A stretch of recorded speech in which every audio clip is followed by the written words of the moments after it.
इतिहास की गूंज। आखिर क्या है ये इतिहास की गूंज?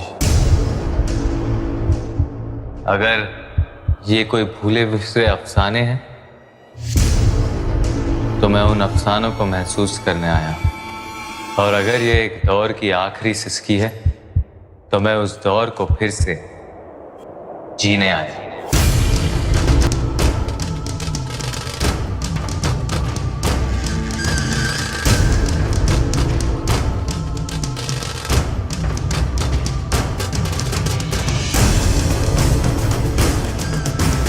अतीत की वो मंजिल जो आज है एकांत का ठिकाना।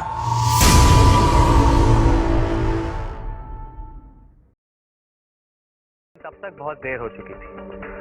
जो पाप होना था वो तो हो गया, अब उसकी सजा तो भुगतनी पड़ेगी। जिस तरह राजा ने उस गांव को बर्बाद किया, आज उसी तरह रोहा पूरी तरह तबाह हो चुका है। यहाँ के आसपास के गांव वाले रोहा की तबाही के पीछे इसको भी एक कारण मानते हैं। कहीं कहीं ऐसी भी चर्चा सुनने में आती है कि रोहा की बदकिस्मती रही कि उसे लगातार कुछ कमजोर शासक मिले जो उनके पूर्वजों की बनाई अच्छी बुनियाद पर आगे बढ़ एक अमर राज्य नहीं बना सके।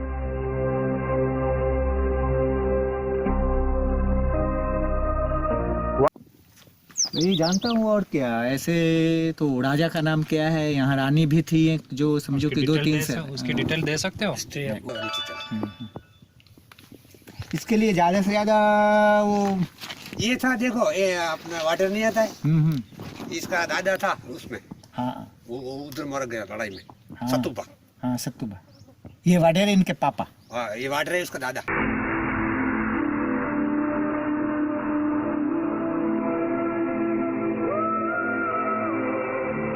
खामोशी और मायूसी तो वीराने में अक्सर मिलती है, पर यहाँ के सन्नाटे में बद्दुआ की बू है। वक्त और इतिहास की एक ऐसी साजिश जो रोहा के वजूद ही को मिटाने में जुटी है। इसकी जो आज हालत है वो 2001 के भूकंप के बाद हुई।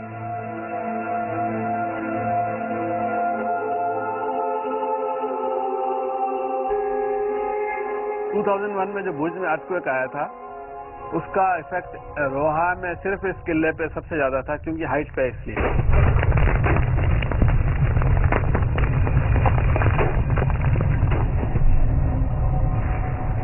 इसका जो बिल्डिंग्स जो गिरा हुआ है ज्यादा, ऐसे स्लैब जो गिरा हुआ है, ये अर्थक्वेक के टाइम में गिरा है। जो भूकंप आया तो उसमें उसकी इमारतें भी नष्ट हो गई। तो अब तो आप जाते हैं तो आपको लगता है कि ये तो वीरान सा नगर हो गया है। सिर्फ किताबों और तारीखों ने ही नहीं, पर खुद इतिहास ने जैसे इसे मिटाने की ठान ली है। रोहा से लगती सभी बातों पर इतिहास खामोश बैठा है, कुछ बता नहीं रहा।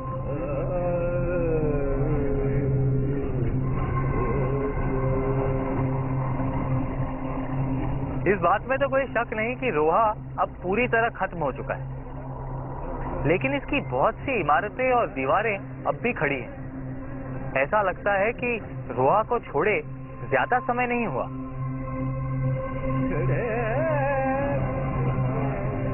ये जो है रोहा में जो बस्ती रहती थी ऊपर, वो बस्ती के लिए पानी का प्रॉब्लम तो रहता था।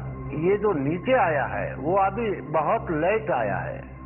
1948 तक तो वो ऊपर ही था, थोड़ा थोड़ा करके ये लोग नीचे आ गया, तो ऊपर का जो कुछ बचा नहीं। आस्ते आस्ते वो जो बिल्डिंग था, वो मकान जो पैलेस जैसा, वो धीरे धीरे वो खंडेर होता गया। और जो उसके अंदर ठाकुर साहब जो रहते थे, वो ठाकुर साहब भी शिफ्ट हो गया भुज में। तो आस्ते आस्ते वो टूटने लगा और ज्यादा से इफेक्ट ये 2001 का जो भूकंप आया उसके अंदर टूट गया। धीरे धीरे रहने नहीं लगे तो लोग काफी चोरी करने आते थे। दरवाजों में ये पीतल के नकुचे लगे रहते थे। यहाँ पर चांदी के कमार थे, इस जगह पर चांदी लगी हुई थी इसके ऊपर। तो कोई थोड़ी चांदी निकालता था, कोई उसमें से खरोचता था, ऐसे निकालते थे लोग। हर एक जितने भी जरोकेस थे सब में खिड़की में पित्तल की चीजें लगी हुई थी, ब्रास की। तो ये थोड़ा थोड़ा तो डैमेज होता ही था। पहले काफी इसमें तोपें पड़ी हुई थी, गन्स पड़ी हुई थी, बख्तर्स पड़े हुए थे। तो लोगों को ये था कि कहीं न कहीं एक चक्कर मारेंगे तो 50-100 का माल तो मिल ही जाएगा उस जमाने में, ऐसा सोचते थे। ये जब देखते हैं तो बिल्कुल अच्छा तो नहीं लगता बट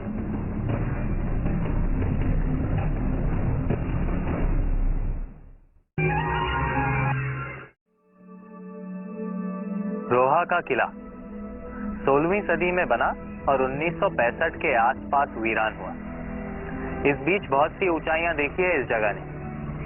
52 गांव रोहा जागीर का हिस्सा हुआ करते थे। कच्छ को विदेशी सेनाओं से बचाने में भी रोहा का बड़ा हाथ रहा है। मेरी समझ से बाहर है कि इस सब के बावजूद क्यों रोहा को इतिहास के पन्नों में जगह नहीं दी गई, क्यों इसके योगदान को इस तरह से नजरअंदाज किया जा रहा है। एक और ताज्जुब की बात यह भी है कि कच्छ जैसे प्राचीन राज्य की विश्वविद्यालय में इतिहास का विभाग ही नहीं है। कुछ खोजने आया था और कुछ और ही मिला।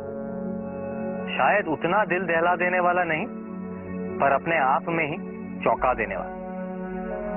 मुझे अब भी यकीन नहीं होता कि कच्छ जैसे बड़े राज्य की सबसे बड़ी जागीर किस तरह इतिहास से मिटती जा रही है।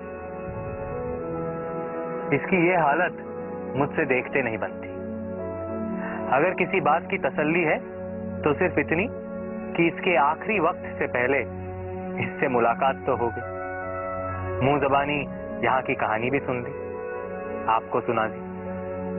क्या पता फिर कभी यहाँ आना हो या ना हो। मैं अगर आ भी जाऊं तो क्या पता रोहा हो या ना हो।